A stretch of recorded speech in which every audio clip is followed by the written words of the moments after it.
ಎಲ್ಲರಿಗೂ ನನ್ನ ನಮಸ್ಕಾರಗಳು.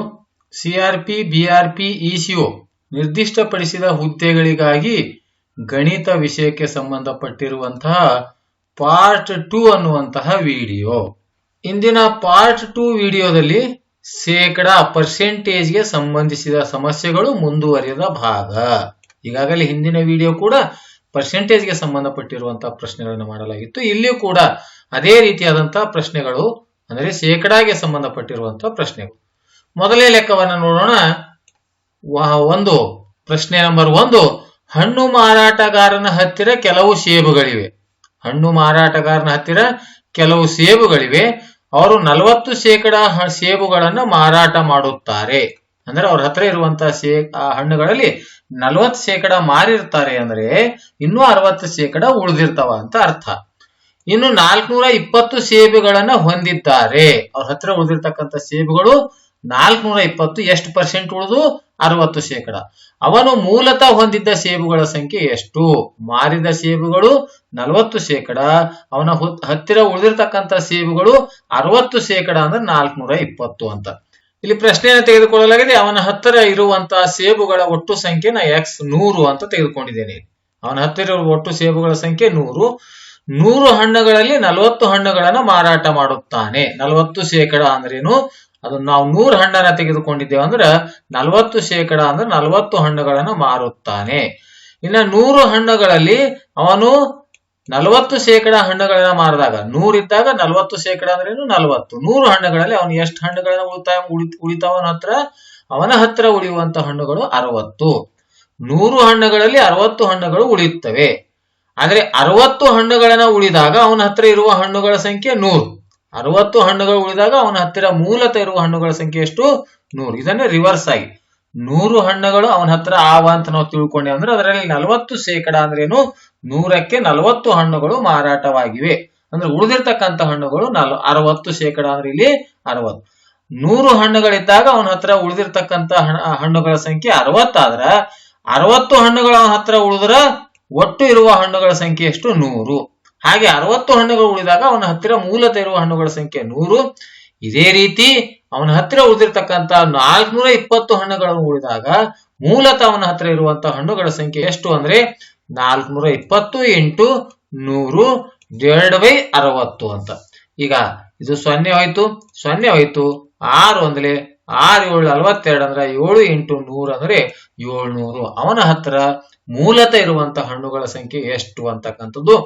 ಈಗ ಇದು ಸರಿ ಅದನ್ನು ಅಂತಕ್ಕಂಥ ಚೆಕ್ ಮಾಡ್ಬೇಕ. 700ರ 40% ಅಂತಂದ್ರೆ 40/100 ಅನ್ನುವಂಥದ್ದು ಇವೆರಡು 0 ಹೋಯ್ತು. 280 ಹಣ್ಣುಗಳನ್ನ ಅವರು ಮಾರಾಟವನ್ನ ಮಾಡಿದ್ದಾರೆ. ಇನ್ನು 700ರಲ್ಲಿ 60% ಹಣ್ಣುಗಳನ್ನ ಉಳಿದಿವೆ ಅಂತ ನಾವು ಹೇಳಿವಿ.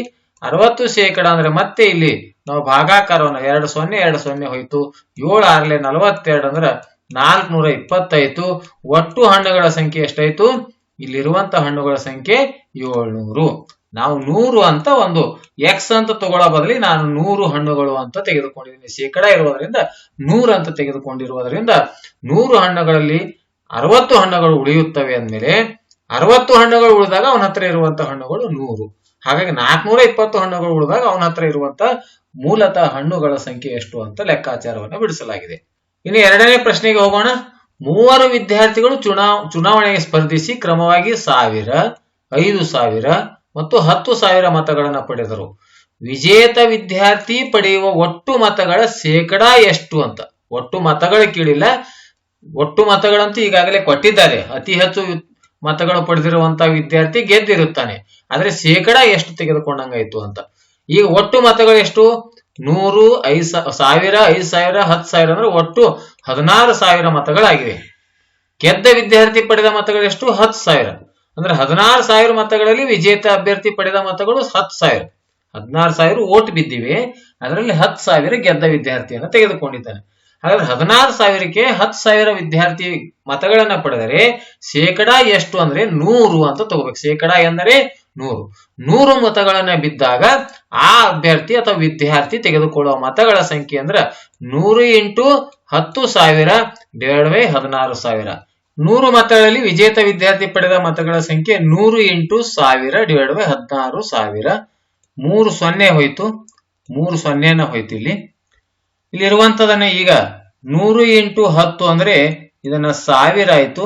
ಈ 1000ಕ್ಕೆ ನಾವು 16ರಿಂದ ಭಾಗಿಸಬೇಕು. 16ರಿಂದ ಭಾಗಿಸಿದಾಗ ಬಂದಿರುವಂತ ಉತ್ತರ 62.5 ಅಂದ್ರೆ ಗೆದ್ದ ಅಭ್ಯರ್ಥಿ, ವಿಜೇತ ವಿದ್ಯಾರ್ಥಿ ಪಡೆಯುವ ಒಟ್ಟು ಮತಗಳ ಶೇಕಡಾ ಪ್ರಮಾಣ ಎಷ್ಟು? 62.5% ಅನ್ನುವಂತಹ ಉತ್ತರ. ಮುಂದಿನ ಪ್ರಶ್ನೆಗೆ ಹೋಗೋಣ. ಇಲ್ಲಿ ಒಂದೆರಡು ಪ್ರಶ್ನೆಗಳಿಗೆ ಸೂತ್ರಗಳನ್ನು ಕೊಡಲಾಗಿದೆ. ಎಕ್ಸ್ ಯು ವೈಗಿಂತ 6% ಹೆಚ್ಚಾದರೆ, ಎಕ್ಸ್ ವೈಗಿಂತ 6% ಹೆಚ್ಚಾದ್ರೆ ವಾಯು ಎಕ್ಸ್ ಗಿಂತ ಕಡಿಮೆ ಇರುವ ಪ್ರಮಾಣ ಎಷ್ಟು ಅಂತ ಒಂದು ಪ್ರಶ್ನೆ ಇದೆ. ಅದಕ್ಕೆ ಆರ್ ಅಂದ್ರೆ ಇಲ್ಲಿ ಪರ್ಸೆಂಟೇಜ್ ಅನ್ನುವಂಥದ್ದು. R/100 + R × 100%. ಎಕ್ಸ್ ಯು ವೈಗಿಂತ 6% ಇಲ್ಲಿ ಹೆಚ್ಚಾದರೆ, ಇದು ಕಡಿಮೆ ಆದರೆ ಅಂತಿದೆ. ವಾಯು ಎಕ್ಸ್ ಗಿಂತ ಅಲ್ಲಿ ಕಡಿಮೆ ಅಂತ ಕೇಳಿದ್ದಾರೆ. ಇಲ್ಲಿ ಹೆಚ್ಚು ಇರುವ ವಿಧಾನ ಅಂದ್ರೆ ಹೆಚ್ಚು ಅಂದ ತಕ್ಷಣ ಅಲ್ಲಿ ನಾವು ಮೈನಸ್ ಅನ್ನ ಮಾಡುವಂಥದ್ದು. ಎಲ್ಲ ಸೇಮ್ ಇದೆ ಸೂತ್ರ. ಅದಕ್ಕೆ ಸಂಬಂಧಪಟ್ಟಿರುವಂತ ಒಂದು ಪ್ರಶ್ನೆ, ಎ ಯು ಬಿ ಗಿಂತ 20% ಜಾಸ್ತಿ. ನೋಡಿ, ಎ ಯು ಬಿ ಗಿಂತ 20% ಜಾಸ್ತಿ ಇದೆ. ಹಾಗಾದ್ರೆ ಬಿ ನ ಆದಾಯವು ಎ ಗಿಂತ ಶೇಕಡ ಎಷ್ಟು ಕಡಿಮೆ ಇದೆ? ಕಡಿಮೆ ಇದ್ದಾಗ ಸೂತ್ರ ಏನಿದೆ? R/100 + R × 100%. ಆರ್ ಅಂದ್ರೆ ಪರ್ಸೆಂಟೇಜ್ ಎಷ್ಟಿದೆ? 20 ಇದೆ. /100 + 20 ಅಂದ್ರೆ 120 × 100. 71 26 120 ಅಂದ್ರೆ 100/6 ಉಳಿತು. 100ಕ್ಕೆ 6ರಿಂದ ಭಾಗಿಸಿದಾಗ 16.2/3 ಅಥವಾ 16.66%. ಅಥವಾ ಇದನ್ನೇ ಎ ಯು ಬಿ ಗಿಂತ 20% ಜಾಸ್ತಿ, ಎ ಯು ಬಿ ಗಿಂತ 20% ಜಾಸ್ತಿ ಅಂದ್ರೆ ಬಿ 100 ಆದಾಯವನ್ನು ಹೊಂದಿದ್ದಾನೆ ಅಂತಂದ್ರೆ ಎ ಅವನಕ್ಕಿಂತ 20% ಹೆಚ್ಚು ಅಂದ್ರೆ ಏನು? 100 ಇದ್ದಾಗ ಅಲ್ಲಿ 20 ಹೆಚ್ಚಾಗುತ್ತೆ. ಹಾಗಾಗಿ ಎ ಯು ಅವನ ಆದಾಯ ಎಷ್ಟಾಯ್ತು? 120 ಆಯ್ತು. ಬಿ ಆದಾಯ 100 ಇದ್ದಾಗ ಎ ಆದಾಯ ಇವನಕ್ಕಿಂತ 20% ಹೆಚ್ಚಿಗೆ ಅಂದ್ರೆ 100 + 20 ಅಂದ್ರೆ 120. ಆದಾಯದಲ್ಲಿ ವ್ಯತ್ಯಾಸ ಏನಾಯ್ತು? ಬಿ ಎ ಗಿಂತ ಎಷ್ಟು? ಬಿ ನ ಆದಾಯ ಎ ಗಿಂತ ಶೇಕಡ ಎಷ್ಟು ಕಡಿಮೆ ಇದೆ? ಶೇಕಡ ಬೇಡ, ಮೊದಲ ಆದಾಯ ಎಷ್ಟು ಕಡಿಮೆ ಇದೆ? ಬಿ ನ ಆದಾಯ ಎ ಗಿಂತ 20 ರೂಪಾಯಿ ಕಡಿಮೆ ಇದೆ. 20 ರೂಪಾಯಿ ಏನಿದೆ? ಕಡಿಮೆ ಇದೆ. ಬಿ ನ ಆದಾಯ ಎ ಗಿಂತ 20 ರೂಪಾಯಿ ಕಡಿಮೆ ಇದೆ. ಇಲ್ಲಿ ಮತ್ತೆ ಬರೋಣ. ಈಗ ಏನ ಆದಾಯ 120 ಇದ್ದಾಗ, ಏನ ಆದಾಯ 120 ಇದ್ದಾಗ ಅವನು ಎಷ್ಟು ಶೇಕಡ ಕಡಿಮೆ ಆದಾಯವನ್ನು ಹೊಂದಿರ್ತಾನೆ ಅಂದ್ರೆ 20. 120 ರೂಪಾಯಿ ಆದಾಯ ಇದ್ದಾಗ, ಏದು 120 ಆದಾಯ ಇದ್ದಾಗ ಬಿ ನ ಆದಾಯ ಎಷ್ಟು ಕಡಿಮೆ ಇರುತ್ತದ? ಆದಾಯವು ಎ ಗಿಂತ ಶೇಕಡ ಎಷ್ಟು? ಆದಾಯದ ಪ್ರಮಾಣವನ್ನ ಕೇಳಿಗತ್ತಾರೆ, ಶೇಕಡಾದ ಪ್ರಮಾಣ. 120 ರೂಪಾಯಿ ಇದ್ದಾಗ ಅವನಿಗೆ ಎಷ್ಟು ಕಡಿಮೆ ಆದಾಯ ಇತ್ತು? ಇವನಿಗಿಂತಲೂ 20% ಅಂದ್ರೆ 20 ರೂಪಾಯಿ. 100 ರೂಪಾಯಿ ಇದ್ದಾಗ ಎಷ್ಟು ಕಡಿಮೆ ಇರ್ತದೆ? 100 × 20/120. ಇದನ್ನ ಛೇದ ಹೊಡೆದಾಗ ಇದನ್ನು ಕೂಡ 16.6%. ಈ ರೀತಿ ಆದ್ರೂ ಬಿಡಿಸಬಹುದು, ಅಥವಾ ನೇರವಾಗಿ ಈ ಸೂತ್ರ ಇದೆ, ಈ ಸೂತ್ರದ ಪ್ರಕಾರ ಕೂಡ ಬಿಡಿಸಬಹುದು ಅನ್ನುವಂಥದ್ದು. ಇನ್ನು 4ನೇ ಪ್ರಶ್ನೆ, ಚುನಾವಣೆ ಇಬ್ಬರು ಅಭ್ಯರ್ಥಿಗಳಲ್ಲಿ ಒಬ್ಬನ ಒಟ್ಟು ಚಲಾಯಿಸಲು ಪಟ್ಟ ಮತಗಳಲ್ಲಿ 40% ಗಳಿಸಿದ್ದು 500 ಮತಗಳಿಂದ ಸೋತನು. ಹಾಗಾದ್ರೆ ಚುನಾವಣೆಯಲ್ಲಿ ಚಲಾಯಿಸಲ್ಪಟ್ಟ ಒಟ್ಟು ಮತಗಳ ಸಂಖ್ಯೆ ಎಷ್ಟು? ಅಂದ್ರೆ ಇಲ್ಲಿ ಒಟ್ಟು 100 ಮತಗಳಿದ್ರೆ 40% ಅವ ಗಳಿಸಿದನು ಅಂತ. ಅಂದ್ರೆ ಚಲಾಯಿಸಲ್ಪಟ್ಟ ಮತಗಳಲ್ಲಿ ಒಟ್ಟು ಈ ಚುನಾವಣೆ ಇಬ್ಬರ ಅಭ್ಯರ್ಥಿಗಳಲ್ಲಿ ಒಬ್ಬನ ಒಟ್ಟು ಚಲಾಯಿಸಲ್ಪಟ್ಟ ಮತಗಳಲ್ಲಿ 40% ಗಳಿಸಿದ್ದು 500 ಮತಗಳಿಂದ ಸೋತನು. ಹಾಗಾದ್ರೆ ಚುನಾವಣೆಯಲ್ಲಿ ಚಲಾಯಿಸಲ್ಪಟ್ಟ ಒಟ್ಟು ಮತಗಳ ಸಂಖ್ಯೆ ಎಷ್ಟು ಅಂತ ಕೇಳಿದ್ದಾರೆ. ಇಲ್ಲಿ ಚುನಾವಣೆಯಲ್ಲಿ ಚಲಾಯಿಸಲ್ಪಟ್ಟ ಒಟ್ಟು ಮತಗಳು ಎಕ್ಸ್ ಅಂತ ತಗೊಳ್ಳೋಣ, ಅಥವಾ ಇಲ್ಲಿ 600 ಅಂತ ತಗೊಳ್ಳಿ. ಸೋತ ಅಭ್ಯರ್ಥಿಯು ಶೇಕಡಾ ಮತದಾನ ಎಷ್ಟು? 40. ಗೆದ್ದ ಅಭ್ಯರ್ಥಿಯ ಶೇಕಡಾ ಮತದಾನ ಎಷ್ಟು? 100 - 40 ಅಂದ್ರೆ 60. ಅಂದ್ರೆ ಇದರಲ್ಲಿ ನಮ್ಮ ಸೋತ ಅಭ್ಯರ್ಥಿ 40 ಮತ, ಗೆದ್ದ ಅಭ್ಯರ್ಥಿ 60 ಮತ ಅನ್ಕೊಳ್ಬೇಕು, ಅಥವಾ ಈ ರೀತಿ ಬಿಡಿಸಿ. ಇಬ್ಬರ ನಡುವಿನ ವ್ಯತ್ಯಾಸ ಎಷ್ಟಾಯ್ತು? 20 ಆಯ್ತು. ಇಲ್ಲಿ ಅದೇ ರೀತಿ ಇಬ್ಬರ ನಡುವಿನ ಅಂತರ ಅಂದ್ರೆ ಎಕ್ಸ್ ನ 60%, ಇವ ಎಕ್ಸ್ ನ 40%. ಗೆದ್ದ ಅಭ್ಯರ್ಥಿಯ ಶೇಕಡಾ ಮತದಾನ ಎಕ್ಸ್ ನ 60%, ಸೋತ ಅಭ್ಯರ್ಥಿಯ ಮತದ ಶೇಕಡ ಎಕ್ಸ್ ನ 40%. ಈಗ 60%, 40% 20% ಎಕ್ಸ್ ಅನ್ನ ಕಾಮನ್ ತೆಗೆದಿವಿ. ಈಗ ಇವೆರಡಕ್ಕೂ ಟೋಟಲ್ ಇವರಿಬ್ಬರ ನಡುವಿನ ಅಂತರ ಎಷ್ಟಿತ್ತು? ವ್ಯತ್ಯಾಸ 500 ಮತಗಳಿಂದ ಅವನು ಸೋತಿದನು ಅಂತ. ಅಂದ್ರೆ ಇವನು ಸೋತಿದಿರ್ತಕ್ಕಂಥ ಅಭ್ಯರ್ಥಿ ಎಷ್ಟು ಮತಗಳು ಕಡಿಮೆ ಬಿದ್ದು ಇವನಿಗಿಂತಲೂ 500 ಮತಗಳನ್ನ ಕಡಿಮೆ ಇದ್ದು ಅಂತ. X into 20% is equal to 500, x into 20% 20 ಭಾಗಿಲೆ 100 is equal to 500, x is equal to 500, ಇದು 100 ಆ ಕಡೆ ಅಂಶದಾಗ ಹೋಯ್ತು, 20 ಛೇದದಾಗ ಹೋಗಿ 20 ಒಂದ್ಲೆ 25ಲೆ 100 ಅಂದ್ರೆ 5 500 ಇಂಟು 5 ಅಂದ್ರೆ 2500 ಮತಗಳು. ಅವನಕ್ಕಿಂತಲೂ ಎಷ್ಟು ಕಡಿಮೆ ಬಿದ್ದೀವು? 500 ಮತಗಳನ್ನ ಕಡಿಮೆ ಬಿದ್ದೀವು ಅಂತ ಪ್ರಶ್ನೆ ಏನಿದೆ. ಹಾಗಾದ್ರೆ ಚುನಾವಣೆಯಲ್ಲಿ ಚಲಾಯಿಸಲ್ಪಟ್ಟ ಒಟ್ಟು ಮತಗಳ ಸಂಖ್ಯೆ ಎಷ್ಟು ಅಂತ. ಹಾಗಾದ್ರೆ ಎಕ್ಸ್ ಅಂದ್ರೆ ನಾವ್ ಏನ್ ತೆಗೆದುಕೊಂಡಿದ್ದೇವೆ? ಎಕ್ಸ್ ಅಂದ್ರೆ ಒಟ್ಟು ಮತಗಳ ಎಕ್ಸ್ ಆಗಿರಲಿ ಅಂತ ತೆಗೆದುಕೊಂಡಿದ್ದೇವೆ. ಹಾಗಾಗಿ ಆ ಚುನಾವಣೆಯಲ್ಲಿ ಪಡೆದಿರುವಂತಹ ಒಟ್ಟು ಮತಗಳು ಎಷ್ಟು? 2500 ಅನ್ನುವಂಥದ್ದು. ಇದು ಈ ರೀತಿ ಕೂಡ ಮಾಡ್ಕೊಳ್ಬಹುದು. 40, ಇದು 60, 20 ಅಂತಕ್ಕಂಥದ್ದು ಈ ರೀತಿ ಮಾಡ್ಕೊಂಡು ಕೂಡ ಅದನ್ನ ಮಾಡಬಹುದು. ಅಂದ್ರೆ ಎಕ್ಸ್ ನ 20% 500 ಉಳಿದ್ರ ಇದೇ ಮತ್ತೆ ಇದನ್ನೇ ಬರೀಬೇಕಾಗುತ್ತೆ ಅಂತ. ಇಲ್ಲಿ ಇಬ್ಬರ ನಡುವಿನ ಅಂತರವನ್ನ ಲೆಕ್ಕಾಚಾರ ಮಾಡಿ ಅಲ್ಲಿ ಇರುವಂತಹ ಒಟ್ಟು ಮತಗಳು 2500 ಅಂದ್ರೆ ಈಗ ನಮಗೆ ಇನ್ನೂ ಇದರಲ್ಲೇ ಪ್ರಶ್ನೆ ಕೇಳಬಹುದು. ಗೆದ್ದ ಅಭ್ಯರ್ಥಿ ಎಷ್ಟು ಮತಗಳನ್ನ ಪಡೆದಿದ್ದಾನೆ ಅಂದ್ರೆ 2500 ಇಂಟು ಅವನು ಪಡೆದಿರುವಂತಹ ಮತಗಳ ಸಂಖ್ಯೆ ಪರ್ಸೆಂಟೇಜ್ ಎಷ್ಟು? 60% ಅಂದ್ರೆ ಡಿವೈಡ್ ಬೈ 100 ಅಂದ್ರೆ 20 ಹೋಯ್ತು.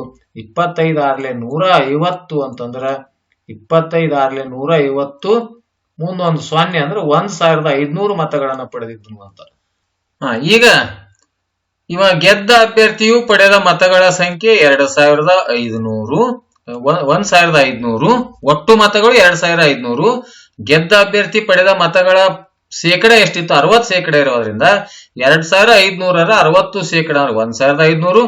ಸೋತ ಅಭ್ಯರ್ಥಿ 40% ಮತಗಳನ್ನ ಪಡೆದಿದ್ರು. 2500ರ 40% 1000.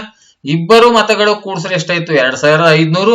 ಮೇಲ್ಗಡೆ ಹೇಳಿರ್ತಕ್ಕಂಥ ಇಬ್ಬರ ನಡುವಿನ ಅಂತರ ಅಂದ್ರೆ ಇವೆರಡನ್ನ ಕಳೆದಾಗ ಎಷ್ಟು ಬಂತು? 500 ಅಂತ. ಇದು ಕೇವಲ ಸರಿ ಇದೆಯೋ ಅಂತ ಚೆಕ್ ಮಾಡ್ಕೊಳ್ಳೋ ಸಲುವಾಗಿ ಇದನ್ನ ಈ ರೀತಿ ನಾವು ಮಾಡಿಕೊಂಡು ನೋಡ್ಬೋದು ಅಂತ. ನೆಕ್ಸ್ಟ್ ಮುಂದಿನ 5ನೇ ಪ್ರಶ್ನೆ.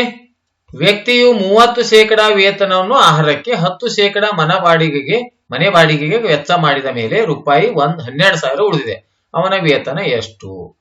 ಈಗ ಅವನ ಹತ್ರ ನಮ್ಮ ಹತ್ರ 100 ರೂಪಾಯಿ ಇದೆ ಅಂತ ಅನ್ಕೊಳ್ಳೋಣ. ಇಲ್ಲಿ ಅದೇನೇ ಬರೆಯಲಿದೆ.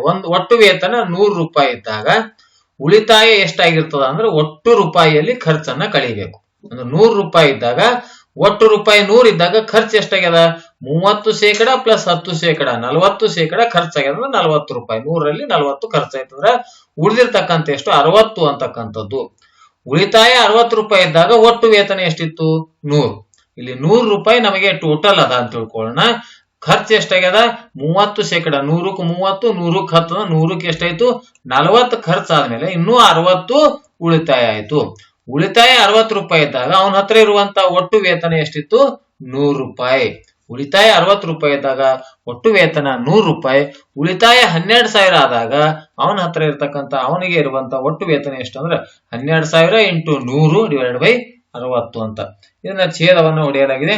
ಈ 0 ಈ 0, 6 ಒಂದ್ಲೆ 6, 6 2 12, ಮುಂದೆ 2 0 ಇದೆ.